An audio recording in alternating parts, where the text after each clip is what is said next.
Hello दोस्तों, आज हम सब निकालेंगे कोणों का मान 2 सेकंड में कैसे निकालें। सबसे पहले हम एक समकोण त्रिभुज बनाएंगे।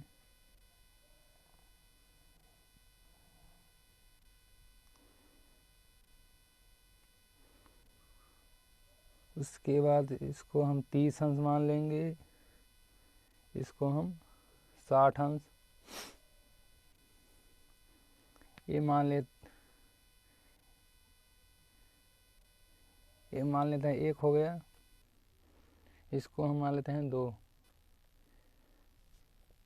इसको हम निकालेंगे पाइथागोरस प्रमेय से। कर्ण का वर्ग आधार बराबर कर्ण का वर्ग माइनस लंब का वर्ग बराबर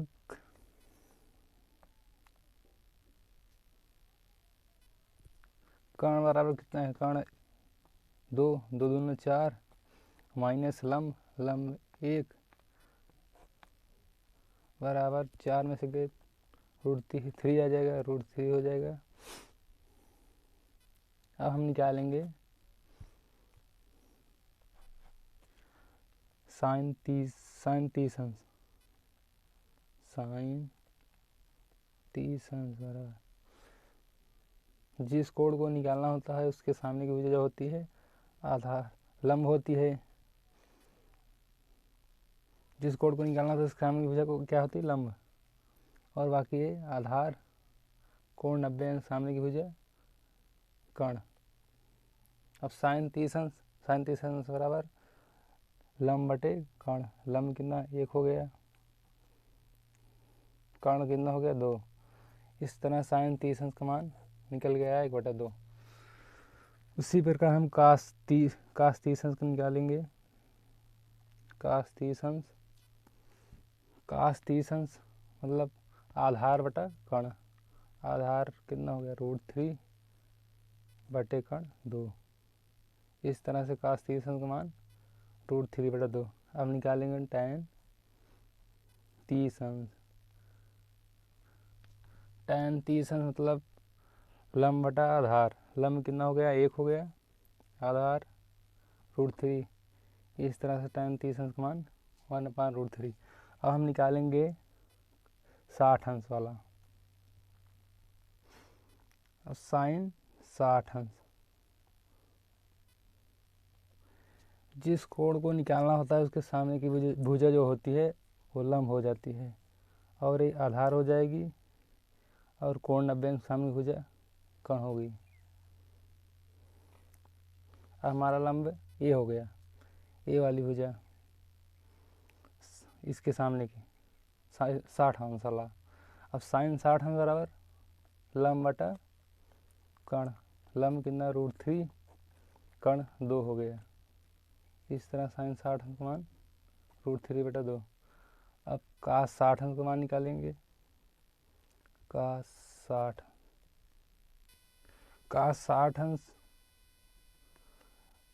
आधार तो ए होगा क्योंकि जिस कोण को निकालना होता है उसके सामने की भुजा लंब होती है, ए आधार।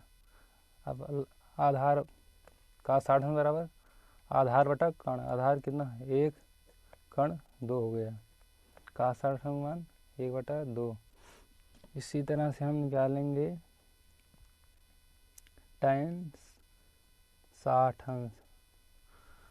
tan 60 अंश मतलब लंब बटा आधार। लंब कितना है? √3 अब बटे 1। tan 60 अंश बराबर √3। इसी तरह से हम सेक और कॉसेक और कॉट का भी निकाल सकते हैं। अब चलते हैं 45 अंश का मान निकालें। 45 अंश का मान कैसे निकालें? सबसे पहले हमें एक समकोण त्रिभुज बनाएंगे।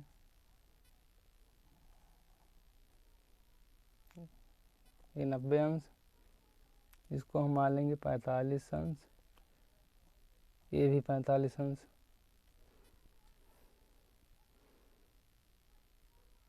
इसको हम मान लेते हैं 1। इसको हम मान लेते हैं 1। फिर इसको हम अगर पाइथागोरस प्रमेय से निकालेंगे इसका मान √2 आ जाएगा। फिर इसके बाद हम साइन 45 अंश का मान निकालें, चाहे ए वाला निकाले चाहे वो मान बराबर ही जाएगा। साइन 45 अंश, साइन 45 अंश हम इस कोण को निकाल रहे हैं, इसके सामने की वजह जो होगी लंब होगी। साइन 45 मतलब लंब बटा कर्ण, लंब 1 हो गया, कर्ण √2। इस तरह से साइन 45 का मान 1/√2। अब कास 45 का मान क्या लेंगे, कास 45 अंश, कास 45 अंश मतलब लंब बटा आधार बटा कर्ण। आधार कितना है 1, कर्ण कितना हो गया √2। इस तरह से कास 45 का मान 1/√2। अब tan 45 अंश का मान निकालेंगे, tan 45 अंश लंब बटा आधार, लंब 1/1, tan 45 अंश बराबर 1 आ गया। इस तरह से tan 45 अंश मान 1। इसी तरह से हम सेक कॉसेक आउट काट का भी निकाल सकते हैं। अब चलते हैं 0 या 90 अंश का मान निकालें। कैसे 0 अंश और 90 अंश का मान निकालें।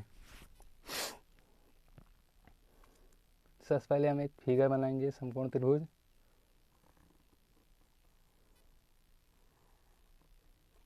समकोण त्रिभुज ये 90 अंश हो गया, इसको हम 0 अंश मान लेते हैं, इसको हम 90 अंश मान लेते हैं। उसके बाद हम इसको 1 मान लेते हैं, इसको 1। फिर पाइथागोरस प्रमेय से निकालेंगे, जो लंब है इसका मान 0 आएगा। सबसे पहले हम 0 अंश वाला निकाल लेते हैं। 0 अंश जिस कोण को निकालना होता है उसके सामने की भुजा लंब होती है और ये आधार हो जाएगा, और कोण 90, ये जो 90 अंश है इसके सामने की भुजा कर्ण हो जाएगा। अब कास साइन 0 अंश, साइन 0 अंश मतलब लंब बटा कर्ण, लंब 1 हो गया, कर्ण 1। इस तरह से साइन 0 अंश का मान 0 आ गया। अब हम निकालेंगे कास 0 अंश मान, कास 0 अंश। कास 0 अंश मतलब आधार बटा कर्ण, आधार कितना 1, कर्ण 1, कास 0 अंश बराबर 1 आ गया। इस तरह से कास 0 अंश का मान 1 आ गया। अब निकालेंगे हम tan 0 अंश, tan 0 अंश मतलब लंब बटा आधार, लंब कितना हो गया 0 हो गया, कर्ण कितना हो गया 1 हो गया। अब tan 0 अंश बराबर 0 आ गया। इस तरह से tan 0 अंश मान 0। इसी तरह से हम कॉसेक और सेक कॉट का भी मान निकाल सकते हैं। अब निकालेंगे हम 90 अंश वाला। अब साइन 90 अंश, जिस कोण को निकालना होता है उसके सामने की भुजा जो होती है लंब होती है, और ये आधार हो जाएगी और एक कर्ण। साइन 90 अंश मतलब लंब बटा आधार, लंब बटा कर्ण। लंब कितना है 1 हो गया, कर्ण कितना 1, साइन 90 अंश बराबर 1 आ गया। इस तरह से साइन 90 अंश मान 1। अब निकालेंगे कास 90 अंश, कास 90 अंश मतलब आधार, आधार बटा कर्ण, आधार कितना है 0, कर्ण 1 हो गया। इस तरह से कास 90 अंश का मान 0 आ गया। अब हम निकालेंगे tan 90 अंश, tan 90 अंश मतलब लंब बटा आधार, लंब कितना है, लंब है 1 है, आधार 0। इस तरह से tan 90 अंश बराबर 1/0 मतलब इन्फिनिटी, tan 90 अंश मान इन्फिनिटी। इस तरह से हम सेक कॉसेक और कॉट का भी मान निकाल सकते हैं। दोस्तों आज बस इतना ही। वीडियो को लाइक शेयर और चैनल को सब्सक्राइब करें जिससे आने वाला वीडियो आप तक बहुत जल्द ही पहुँचे। Thanks watching.